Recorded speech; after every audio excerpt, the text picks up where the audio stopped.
অশ্বত্থামা, তুমি এক ভীষণ ঘৃণ্য ব্যক্তি, যার স্পর্শ কাদাকেও ময়লা করে দেবে। তুমি কি এটা ভাবছো যে তুমি ব্রহ্মাস্ত্রের অপব্যবহার করে অভিমন্যু পুত্রকে উত্তরার গর্ভের মধ্যেই হত্যা করে দেবে, আর তাকে কেউ জীবিত করতে পারবে না? এই বাসুদেব কৃষ্ণ ওকে জীবন দান দেবে, আর তুমি সময়ের চরম সীমা পর্যন্ত পৃথিবীতে নিজের কখনো সমাপ্ত না হওয়া জীবনের সব উঠিয়ে ঘুরতে থাকবে, একলা, নিজের এই ঘোর পাপের বোঝা উঠিয়ে, সমবেদনার স্নেহ প্রলেপের জন্য অধীর হয়ে। অশ্বত্থামা, আর আজ তোমার মাথার ওপর যেখানে মণি চমকাচ্ছে অশ্বত্থামা, ওখানে একটা ক্ষত হবে যেটা সর্বদা যন্ত্রণা আর কষ্ট দিতে থাকবে। জ্যেষ্ঠ ভ্রাতা, ওর মাথার থেকে ওই মণি বের করে নিন, কারণ ওটা মানব জাতির সম্পদ। দাঁড়ান, আমার থেকে এই মণি নিয়ে নিন বাসুদেব।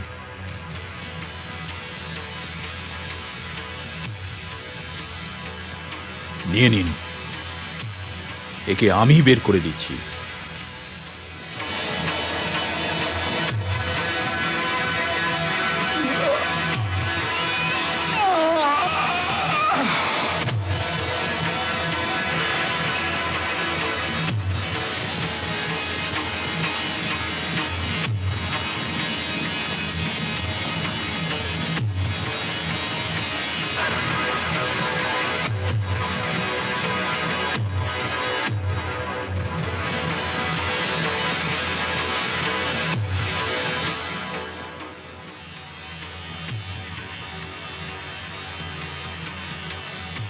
হে বাসুদেব, নিয়ে নিন, এই মণি গ্রহণ করুন, কিন্তু আপনার সাপ থেকে মুক্ত করে দিন বাসুদেব, মুক্ত করে দিন। এটা সাপ ছিল না অশ্বত্থামা যে আমি তোমাকে এর থেকে মুক্ত করে দেব। এটা তো তোমার পাপের পরিণাম, আর সমাজের এই ঋণ থেকে তোমাকে মুক্ত করে দেবার আমি বা কে?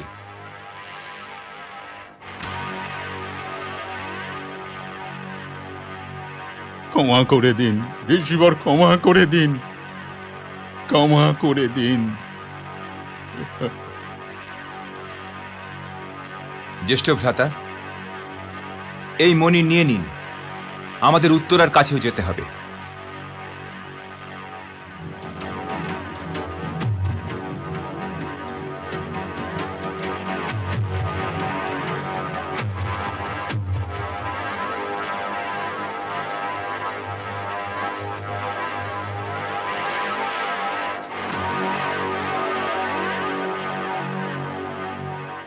মহা